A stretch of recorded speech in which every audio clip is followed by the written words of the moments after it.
विद्याताई पाटील व पांडुरंग बेनके यांनी प्रचारात घेतली आघाडी। सुंडी गावची राष्ट्रवादी काँग्रेसला पसंती। कुदनूर जिल्हा परिषद मतदारसंघाच्या अधिकृत उमेदवार विद्याताई पाटील तसेच तुर्केवाडी पंचायत समिती गणाचे अधिकृत उमेदवार पांडुरंग बेनके यांच्या प्रचारार्थ राष्ट्रवादी काँग्रेस पार्टीच्या वतीने सुंडी येथे भव्य प्रचार दौरा उत्साहात पार पडला। या प्रचार दौऱ्यादरम्यान माजी आमदार राजेश पाटील यांचे सुपुत्र निखिल राजेश पाटील यांनी गावकऱ्यांशी थेट संवाद साधत राष्ट्रवादी काँग्रेस पार्टीच्या विकासाभिमुख धोरणाची माहिती दिली।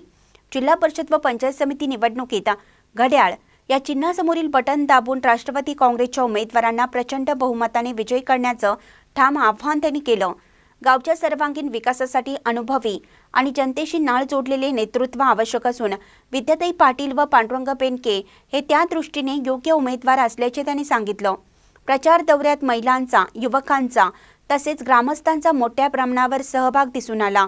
यावेळी राष्ट्रवादी काँग्रेस पार्टीचे पदाधिकारी, कार्यकर्ते, महिला कार्यकर्त्या व युवक मोठ्या संख्येने उपस्थित होते।